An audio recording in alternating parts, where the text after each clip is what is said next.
Welcome to Aging Insight with your host, John Ross and Lisa Shoalmire. This program is made possible by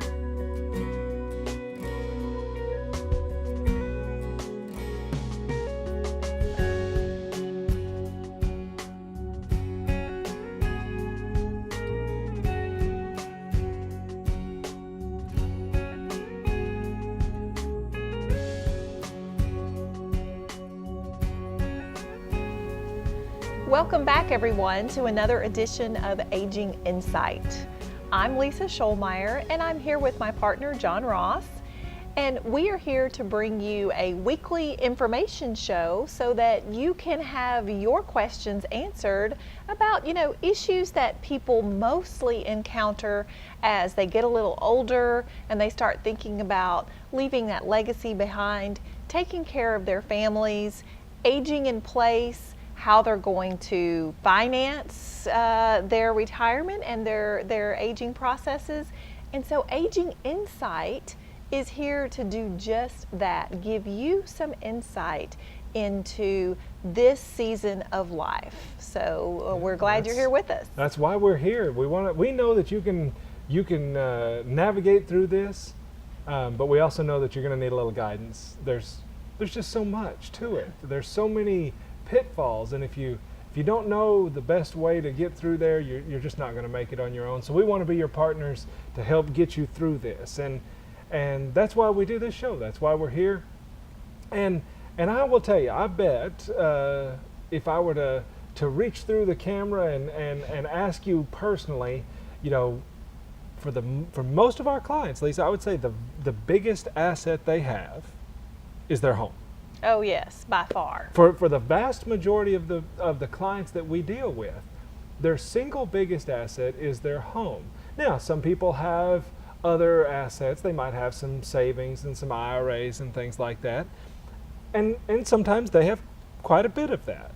But something about that home. Well, you know what they say, John, there's no place like home. Well, that's right. And that home is so tied up in our spirit of the American dream, of home ownership, of independence, and so as we get older, one of the things that we see a lot of people get concerned about is their home. What's going to happen to their home? Where's it going to go? Is the home protected? And the big question, is somebody going to try to take it from me? Mm-hmm. Am I going to lose my home because of something? Yeah. And so most frequently when we have people come in and the home is often one of the first things on their mind. Often this has been a long-term investment for them. Many folks have successfully paid off a 30-year mortgage, and so now in their retirement years, they're sitting inside a home that's paid for, that they've maintained, that they've raised a family in, they've built memories in, and so it's really a valuable asset to them. And so one of the first questions is, well, when I die, I want my kids to get my home, or I want in my will to say that Susie gets my home, and Bobby, he'll never come back to this area, so I'm going to take care of him some other way. But always, as we discuss wills and what happens to your assets after death, the home is almost always at the top of that list. And what I want to make sure of is that there is a home, the way you think of it, the way you know it, to pass to those heirs and beneficiaries. Yeah, and that's where we start running into some issues. Because I bet there's some of you out there who are saying, John, I heard that if you ever go to the nursing home, they're going to take your house. Or that the nursing home's going to take the house, that the state is going to take the house. Somebody is going to try to come and take your house if you ever need any sort of long-term care assistance. Well, like so many rumors out there, it's mostly rumor, but there's a grain of truth. Yeah. And it's that grain of truth that is pretty dangerous. And that grain of truth, first of all, if you ever need long-term care and you can afford to pay for it yourself, just by paying cash, for example, well, nobody's going to take your house. Nursing home doesn't want your house. They're not going to make you sign over title or anything. And if the state is not paying for your care, they don't want your house either. So if you can pay cash, or if you have long-term care insurance to pay for that care, nobody's going to bother your stuff. But because the cost is so high, with the average nursing home cost running around $5,000 a month now, that cost is so high that for many people, there comes a time when they have expended all of their cash. And when they have gone through all of their cash, now this is where they're worried, am I going to lose the house if I don't have any more cash? Right. Well, and the good news here is that a home that is your primary residence that has a value of less than $535,000 is an exempt asset while you're living. Nobody touches it. Nobody makes you sell it. Nobody puts a lien on it. So while you're living, this is a protected asset.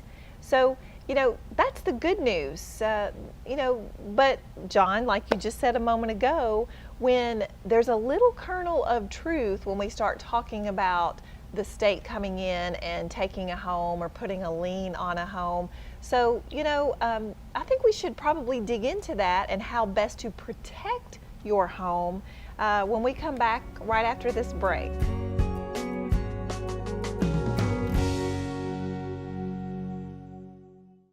Hi there, I'm Larry Sims. It's been my privilege for the past several years to be a volunteer board member of Hospice of Texarkana, and there I'm able to represent community members like you.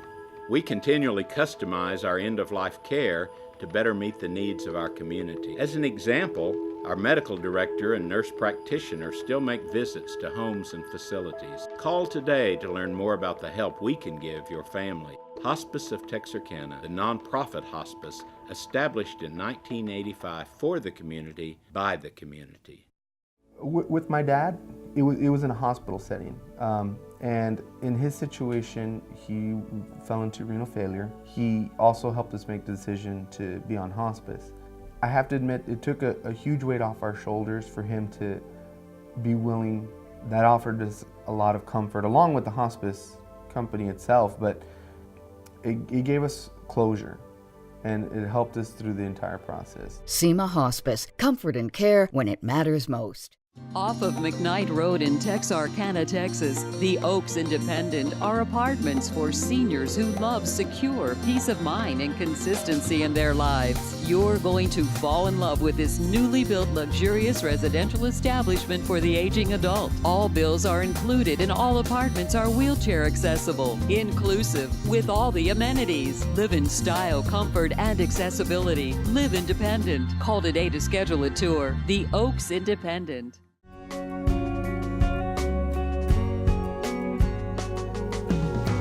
Welcome back to Aging Insight, everybody. I'm John Ross here with Lisa Shoalmire, and today we're talking about the home, and not just the home, but we're going to be talking about something very specific about the home and a way to protect the home, a very powerful tool that is out there. And so before we get to all the details, we got to give you a little background. We got to know why this is important. And the reason it's important is because if you get to a point where you need something like nursing home care and you're unable to afford it with your income and your cash resources, you may need something like Medicaid to pay for that care. And under the Medicaid rules, you can have a house worth up to $535,000, and actually that number goes up every year. So next year it'll be even more than $535,000. So you can have a house and the land that it sits on, whether that's a big house on a little bit of land or a little house on a whole lot of land, doesn't matter.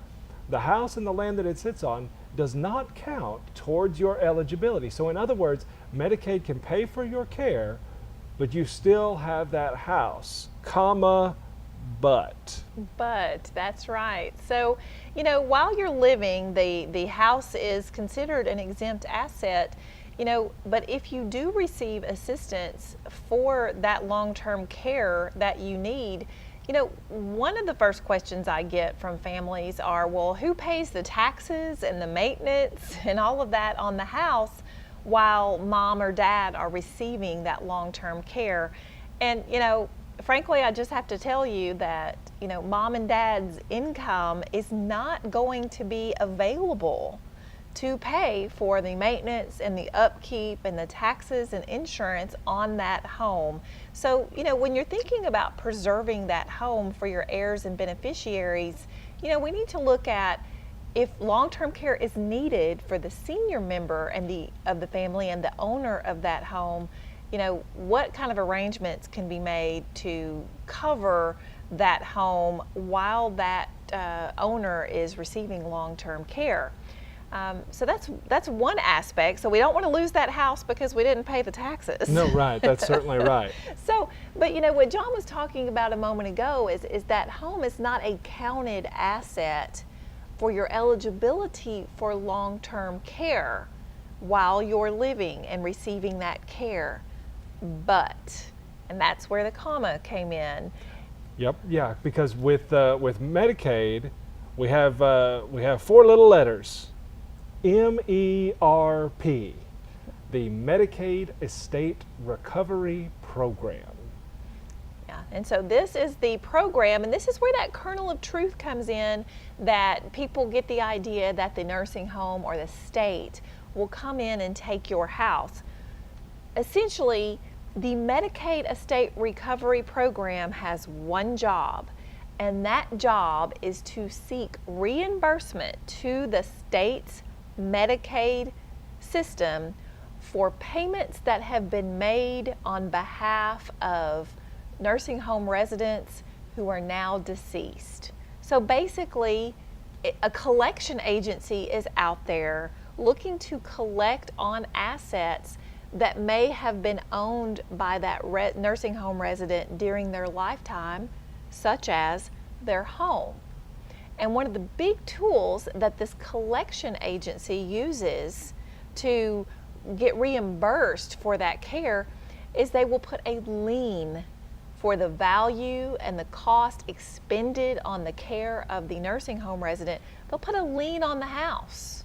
So the heirs and beneficiaries, they can't get the house free and clear until that lien is paid off and released. And so that's where we get the idea of the state or the nursing home is going to come in and take your house. Right. But the key with all of this is that claim arises at death. So if I had a house and I was in the nursing home and Medicaid is paying for my care, when I die, the state wants to get paid back. If I still have this house, they think they ought to be able to use my house to pay themselves back. Okay. And that's the idea. The key in all of this is that Medicaid has a claim against my estate. And we've done a separate episode on probate and property that passes through probate and property that does not pass through probate. And the reason that this is important is because when Medicaid says that they have a claim against your estate, that means they have a claim against assets that are part of your probate estate. But that also means that they don't have a claim against assets that are not part of your probate estate. In other words, assets that transfer automatically at death. So if you think about things that have, say, a named beneficiary, things that are owned as joint tenant with right of survivorship, these are examples of things that pass automatically to that beneficiary. They're not part of your probate estate, and if they're not part of your probate estate, Medicaid can't come and get it. But, Lisa, how many houses do you see out there that have a beneficiary on them? Yeah, no, I don't recall at closing, when you close a house, that they make that option available to you. Right, so naming a beneficiary on a house is not quite as easy as it is naming a beneficiary, say, on a life insurance policy. But just because it's not easy doesn't mean that it can't be done. There is there is a particular type of deed that you can do where you are saying, here's who's going to get my property when I die. But as long as I'm alive, it's my house. And I can live in it, I can use it, I can rent it, I can sell it, and if I sell it, I can even keep all the money from the sale. So it's my house, and I'm in full control. But when I die, here's who I want it to go to. And that there's a technical name for that type of deed. It's what's called an enhanced life estate deed. But there's kind of a rumor around Texas anyway that the first person that ever did this kind of deed was Lady Bird Johnson. That would be President Lyndon Johnson's wife. That supposedly she was the first one to do one of these deeds, and so that's why they call it a Lady Bird deed. Now, that's not really true. We're turning into Mythbusters. Yeah, now. we're turning into Mythbusters. In fact, there was a professor at Texas Tech University who was the one that came up with this concept of the enhanced life estate deed, and professor at Texas Tech. And when he gave the example in class, he used Lady Bird Johnson as his example. And from that, we've kind of gotten this rumor that maybe Lady Bird Johnson had actually done it. She didn't, that's just rumor. But regardless of all of that, this type of deed has now become known as a Lady Bird deed. And this is a way that you can name a beneficiary on the house so that when you die, it passes automatically to the people you leave behind. And of course, if it passes automatically, it's not part of your estate. If it's not part of your estate, Medicaid can't come and get it. So a pretty powerful tool. But like so many powerful tools, if you don't know how to use it correctly, you can hurt yourself. Right. So I think we'll take a quick break, and when we come back, we're going to go into a little bit of detail about the Lady Bird deed, things you should look for, things you should be wary of. So stick around, we'll be right back.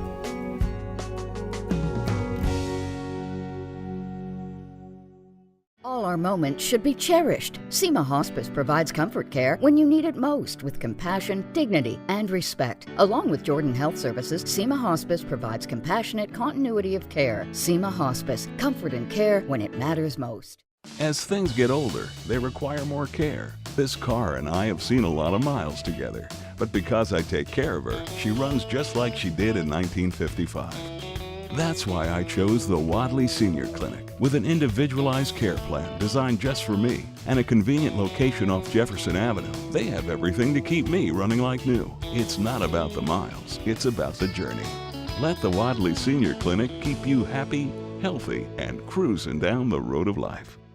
Hi there, I'm Larry Sims. It's been my privilege for the past several years to be a volunteer board member of Hospice of Texarkana. And there I'm able to represent community members like you. We continually customize our end-of-life care to better meet the needs of our community. As an example, our medical director and nurse practitioner still make visits to homes and facilities. Call today to learn more about the help we can give your family. Hospice of Texarkana, the nonprofit hospice established in 1985 for the community, by the community.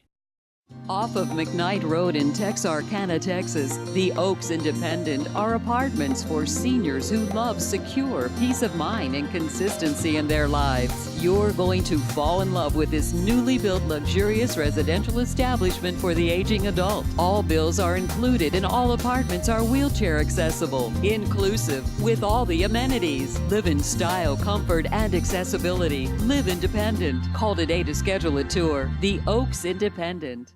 From our first moments to our final days, life's journey should be remembered free of burden and worry. Families should be cherished. SEMA Hospice provides comfort care, dignity, and respect. Learn more about SEMA Hospice at SEMAHospice.com. SEMA Hospice, comfort and care when it matters most.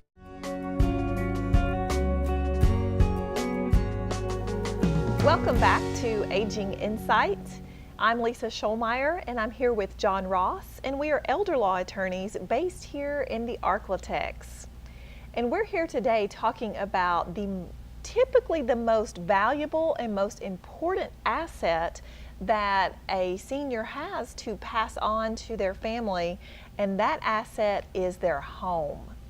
And so we're talking today about how to pass that home to heirs and beneficiaries in a manner that avoids any liens or problems at death in passing from one generation to the next. And so particularly, we're talking about a deed called a ladybird deed. The name is, technical name is an enhanced life estate deed, but most folks know what a ladybird, they call it a ladybird deed, and so that's what it, even a lot of attorneys call that's it. that's certainly the common name. Yeah. And again, what this deed is doing is it's transferring your home so that at your death it passes automatically to those to the people that you leave behind, the people that you want it to go to. And so while you're alive, it's your house. You have all the rights to use, rent, sell, mortgage, all of that sort of stuff, just like you do now. But upon your death, it passes automatically. And if it passes automatically, it avoids that Medicaid estate recovery claim. So a very powerful tool, and even a tool that can be done the day before you apply for Medicaid. You know, lots of people have heard that don't I have to get everything done within 5 years? Well, yeah, there is a Medicaid rule that says you cannot have given away any of your assets within 5 years prior to applying. But that rule doesn't apply to ladybird deeds because of the wording. Because you still retain the right to use it and sell it and keep all the money from the sale, it's not considered a gift. And if it's not considered a gift, it's not subject to that 5-year penalty. So a powerful tool here to protect that home, but not necessarily a simple one.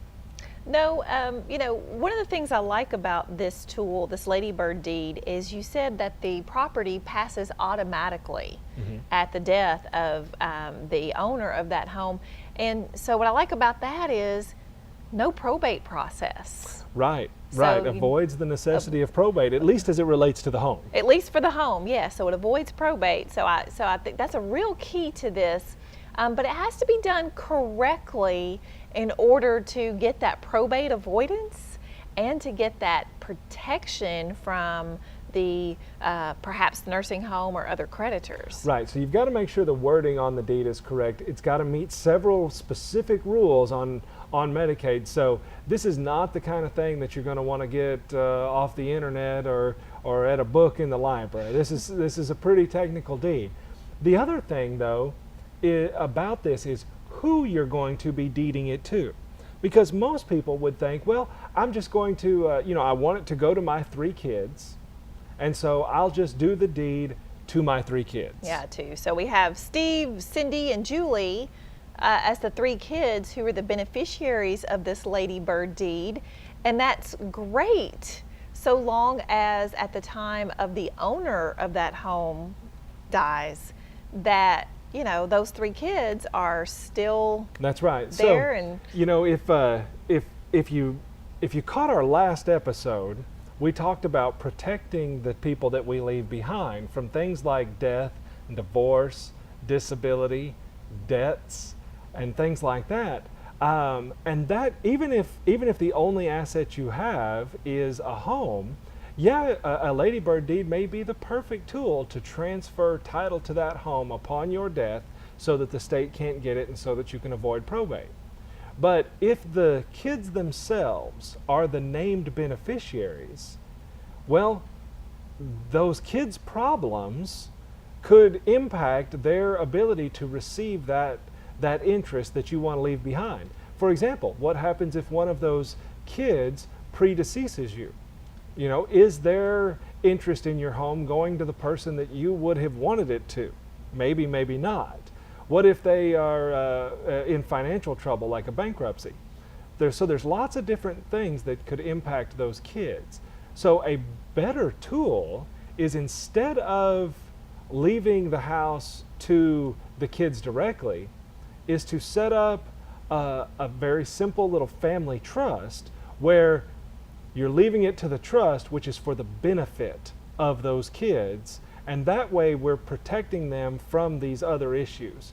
So now, Lisa, we're talking about the ladybird deed, which obviously is a very good and very powerful tool. But by working, instead of naming individuals as beneficiaries, we name a trust as a beneficiary.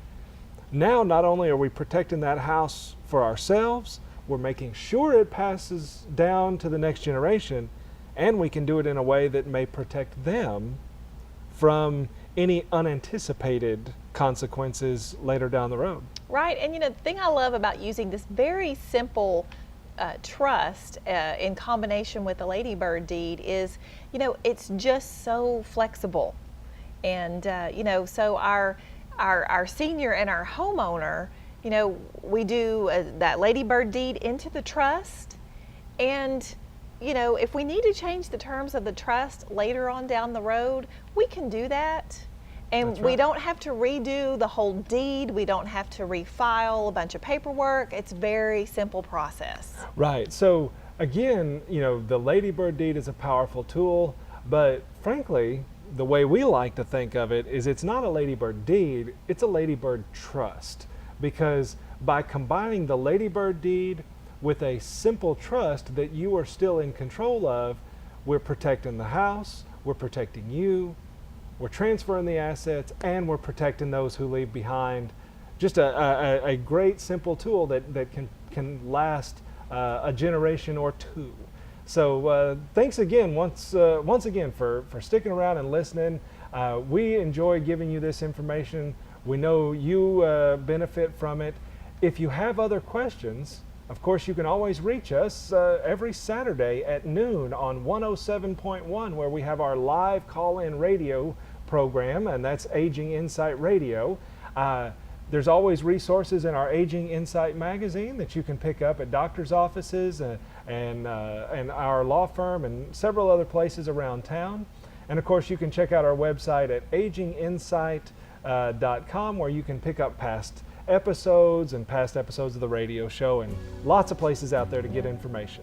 Well, we appreciate our sponsors here on KLFI that make sure that we can come into your living room through this fabulous television program every week. So Bye-bye. Thank you. We'll see you next week.